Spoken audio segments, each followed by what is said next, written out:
নিজেদের বুকে গুলি নিয়ে, নিজেদের দেহে গুলি নিয়ে শাহাদাত বরণ করেছেন, কিংবা নিজেদের দেহের অঙ্গহানি যারা ঘটিয়েও এই লড়াইয়ে ছিলেন, তাদের লাখো সালাম। এবং আজকে আমরা তাদের গভীরভাবে স্মরণ করি। ওই গুমখুর হওয়া যেমন প্রত্যেকটি লড়াকু সৈনিক যারা কোনো না কোনো ভাবে এই ফ্যাসিবাদের বিরুদ্ধে কথা তুলেছিলেন, কিভাবে এমনকি অনেকে নিরাপরাধ হয়ে কোনো কথা না বলেও গুমের শিকার হয়েছিলেন, তাদেরকে আমরা স্মরণ করি, কেননা তারাই ফ্যাসিস্ট শাসনের আগে একটি কিন্তু মানুষের যে সমস্ত বিক্ষোভকে এক সূত্রে কেঁদেছিল, আবু সাঈদ থেকে মুগ্ধ হয়ে জুলফিকার শাকিল, হাজারের ১৬০০-এর উপরে যে তরুণরা, ছাত্র শ্রমিক, কি শিশু, কি অভিভাবক, তারা প্রাণ দিয়েছেন। ৫০,০০০-এর উপরে আহত, ৫০০-এর উপরে অন্ধ হয়ে গেছে, যাদের অনেকে এখানে উপস্থিত হয়েছেন। এই সবাইকে আজকে আমাদের স্মরণে রাখতে হবে।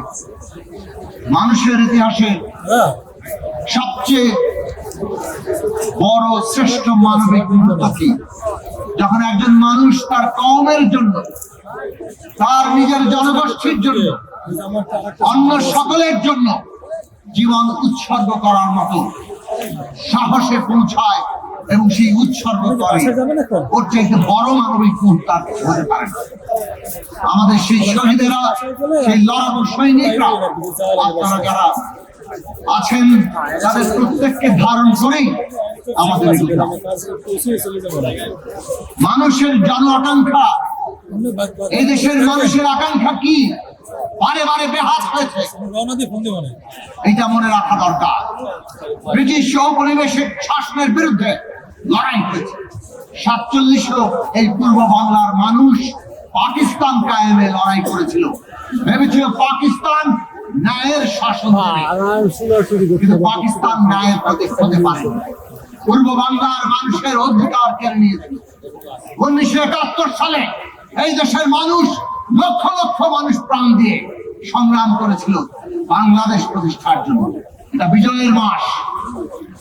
সেই মানুষ আশা করেছিল এই দেশের নতুন রাষ্ট্রে মানুষের জন্য সাম্য, মানবিক মর্যাদা, সামাজিক ন্যায় বিচার প্রতিষ্ঠা হবে। ৫৩ বছর ধরে সেটা প্রতিষ্ঠিত হয়নি, বরং সাংবিধানিক ভাবে একটা ফ্যাসিবাদী শাসন এই দেশে ৭২ সাল থেকে চেপে বসেছিল। ২০২৪ সালে এই ফ্যাসিস্ট শাসনের একটা অংশের পতন ঘটেছে, অর্থাৎ শাসক পালিয়েছে। গণবিদ্রোহে, অভ্যুত্থানে, বিপ্লবে এই শাসককে পালাতে বাধ্য করা হয়েছে।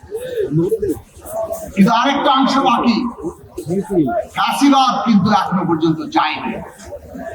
ফ্যাসিবাদ তার ব্যবস্থা নিয়ে হাজির আছে।